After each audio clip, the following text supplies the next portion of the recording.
Hello my lovely photogs, welcome back to another video. Welcome back to another video on the series about visual patterns. The series where we break down visual language into visual patterns so that we can better understand the heuristics of photography and how better to apply them to our work. And again, if you don't know what any of those things mean, then feel free to check out the very first video where I break down exactly what visual language and visual patterns are and why you would use them over something, say, like photography rules. All right, so today we are talking about visual hierarchy. And visual hierarchy, the term sounds a little bit pompous, I guess, and to be honest, it actually kind of is, but it is extremely powerful, and it is one of those concepts that when you understand it fully, you'll never see the world the same again, much like the very first time you might look at frames and discover what that looks like. This concept is super powerful, and it's something that I borrowed from my interaction design skill set back when I was a product designer. And it's also something you might hear other visual arts talk about often, other visual art disciplines, especially disciplines like graphic design comes up a lot. But in photography, we don't talk about this concept very often. In photography, we have the idea of subject or background, middle ground, foreground, or we have, the ideas of focus or, the concepts like that. And while that's great, that is in and of itself a little bit one-dimensional. That is one realm of how to think about visual hierarchy. So visual hierarchy is a way to storytell with your images. It is the art of showing your viewer what is the most important parts of the image and directing the viewer's attention to other portions of the image where you as the photographer need them to go to be able to tell your story. Visual hierarchy is about telling your viewer, hey, this is the most important thing, look at this first. This has the most important visual weighting, the most importance in the image, look at it first. Then look at this portion of the image and see how that contrasts to this first portion. And then maybe there's a third thing, right? And it is this art of moving the eyes around based on visual weight. And that takes a whole bunch of different forms, which we'll dig into very shortly. But that's the general idea of visual hierarchy. But to really cement this concept, I wanted to introduce you guys to how we look at visual hierarchy in other disciplines so that we can better understand the concept a little bit more and then apply it to our photography after that. Let's take an article. This is a super clear example. In an article, you have a headline, you have subheadlines, and you have the article or the body copy itself. And in typography, this is how typography tackles the idea of visual hierarchy. The headlines are usually bigger, thicker, bolder. Maybe they have an accent, maybe they're a different font to the rest of the page. And the smaller heading, the subheadings usually are also bolder, bigger than the actual body font that you might be reading. This is how typography tackles it. The size and the accents and the boldness dictates how important these different elements are in the page.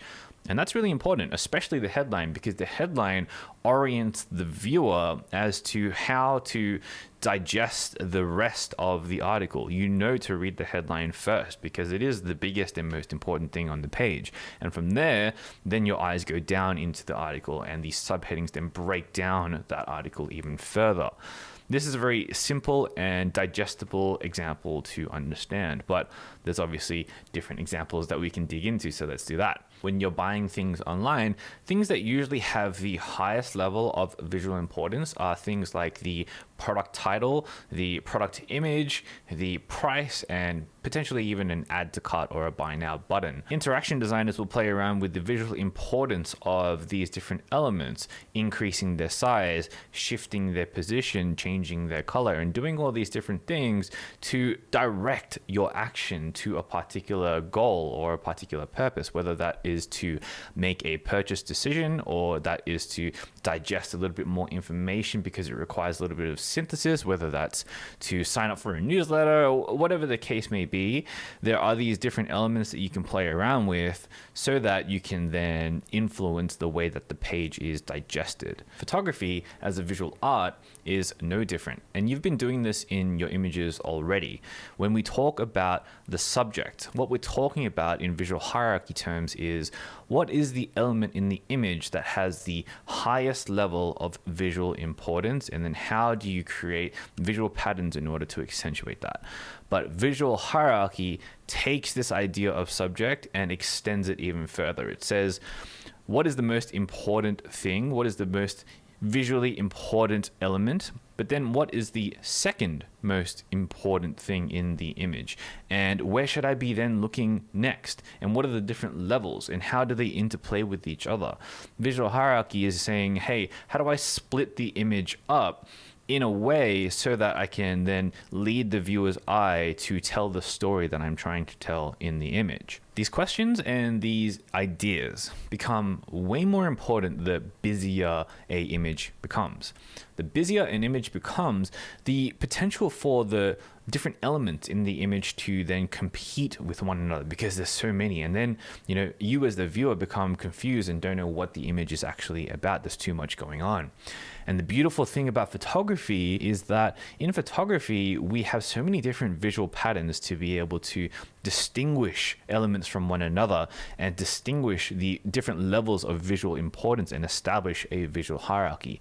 This is one of the main reasons why I'm teaching you guys so many of these visual patterns, so that you can add these tools into your toolkits to be able to then tell the stories in the way that you want to tell with your images. All right, that's enough for the concepts. Let's dive into some examples, and I'm going to be categorizing these from least busy in terms of elements and the overall composition to most busy. All right, so this is a super easy to understand and a very minimal image. In this image, immediately you know as the viewer how to interpret it. There's not a lot going on here, but that's intentional. So why do you understand that there is a very clear visual hierarchy in this particular image? Well, it comes down to two things in this image. Firstly, placement. So placement is very important when it comes to establishing visual hierarchy. The very center, the horizontal center and the vertical center, is one of the strongest places you can put element in an image. And that is what I've done with this particular image. But the second thing is also negative space. So with this image, I shot it in a particular way such that the sky up here and the foreground is blank, and there's not a lot going on in these areas, and that draws you into the positive portion of the image, which is, the center line here. And so with these two techniques, I've set the tone for what is the most visually important elements in terms of the visual hierarchy here. And the third kind of idea that is in this image is the secondary thing of importance, which is scale. So in this image, I actually shot it as far out as I could so that I could make the houses as small as possible and also not have as many distractions as possible at the same time. But it is that idea of scale that really gives you an environment to this image and gives you the context that the subject, the highest level of visual importance, is. But let's take a look at a contrasting example, because I think this will illustrate the point a little bit better. In this image, this is an image that was shot from the same scene like 10 meters down the road. And this isn't a case of which image is better or not, because that is subjective. But in this image, there's no denying that there's a lot more going on. So there's a house in the center of this image. It's trying to be the highest element of visual importance, but again, there's so much stuff going on, right? There's this bird up here that flew through the frame at the same time. There's this red and white pole. There's this foreground detail. There's all these power lines in the back, and suddenly there's all these things that are fighting for your attention, and that makes the image as a whole less clear about what it's trying to say. And this is important because if you were to shoot this image yourself and say, okay, this house in the middle is the most important thing, and the second most important thing is the environment and the context that the house lives in, then we should have potentially shot this with a tighter lens and maybe waited for the bird to then move out of frame. And then we can really clean up the distractions for this particular composition and make it far more simple and easy to understand. If we remove all those visual elements and instead we do something like this, And let's say we also, remove this bird up here as well. Now, if we shot the image like this for me works a lot better in terms of clearing up exactly what is the most important, the highest amount of visual importance in this particular image. And this is important to remember when we're out in the field shooting. If you were to shoot this as well, how could you change the composition just a little bit to accentuate the main purpose of your image? How can you adjust the secondary and the tertiary different levels of visual hierarchy to accentuate the very top level of visual hierarchy? So in this instance, if I had just moved the camera maybe like up a meter or something like that, I could have easily cleared all of this foreground debris and given you more of a blank foreground to work with so that it's less distracting. In the edit, I could have made all of this foreground very, very white so that it doesn't draw any attention and it's just one plain texture, so that it gives prominence to the rest of the things in this image that do have shape and do have texture. Now that we've cropped this image in the way that it is, this is a very easy way for us to use the idea of size as a way to instill a level of visual importance to the image. In this instance, by simply making the subject bigger, it demands more attention. It demands more visual importance. So size is a good way to add visual importance. So in this example, another thing that signifies visual importance is brightness. And generally, brightness draws the eye's attention much more than darkness draws the eye's attention. In this image, the sun behind the tower is the most important part of the image, and it is the first thing that draws your attention first because it is the brightest. From there, your eyes should then be going to the rest of the bright parts. So this giant bit of cloud down here in the bottom. And then from there, you would then realize that, oh, these shadows are the silhouettes of a cityscape. So 3 levels of importance in this image: the sun, and then the cloud, and then the silhouettes. So again, this is important to know so that we can adjust our compositions in real time. We can move around and change the ratios of how big or how small these things appear when we're out shooting them. But also in post-production, we can then accentuate the idea that we had when we were shooting these images. We can, brighten up these details in the clouds. We can brighten up the sun. We can make these shadows even darker and exaggerate their silhouettes. So we can do a whole bunch of these different things once we understand that, hey, this is the most important thing, then this is the second most important thing, and this is the third most important thing. Okay, so let's look at another example. This particular image, as the person who took this image, the first thing that I want to do is actually shove all these beautiful cherry blossoms in your face. And then I want you to roam your eyes around this image and discover that there are people in the bottom left wearing yukata. And the combination of these two things, these two elements, tell the story of this afternoon. So for me, when I took this image, the most important thing, number 1, were all of these cherry blossoms. And then number 2 was you noticing that there's, people in the bottom left. And so in terms of visual patterns, the way that I made it so that the cherry blossoms were the absolute number 1 most important thing when it comes to visual hierarchy is I made them big. Look how big it takes up in the overall image. It is the most dominant thing in this image, therefore it is the most important thing to look at as well. So while the cherry blossoms take up the majority of the prominence in terms of visual hierarchy for this image, I wanted to also make sure that these people in the bottom left didn't get lost in the image as well. So I used 2 visual patterns to accentuate their existence. And in this instance, I've used framing. So we have this kind of subframe underneath this main, branch of cherry blossoms there. But I also waited for her to arrive in this exact spot so that she would be in the light.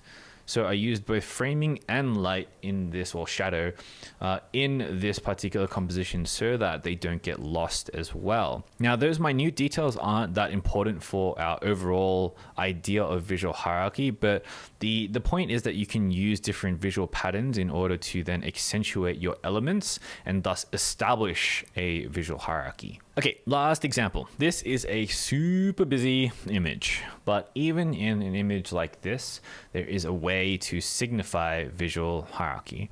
And of course, the yellow fish in the middle is the most important thing, and all of the orange fish around it is the second most important thing, the context. But the thing is with this image, and this is the thing that you'll have to do when you're out in the field, and this is the thing that I'm trying to encourage you guys to do and think about, is I actually waited for this yellow fish to swim into this busy group of other orange fish in order to get this shot. And I waited for like 5 minutes dangling my camera over this pond, which was a little bit sketchy, but you know, you got to do what you got to do.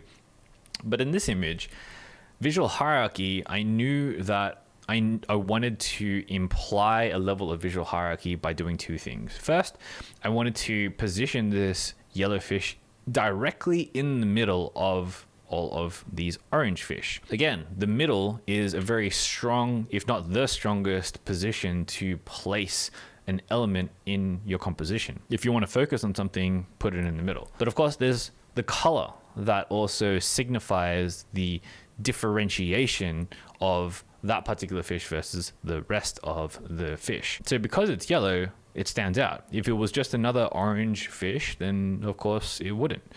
But in this case, it does. And you know, you wait for this in the real world, your compositions, to then shoot it. But then also in post-processing, you can do things like darken the rest of the pool so that the colors stand out.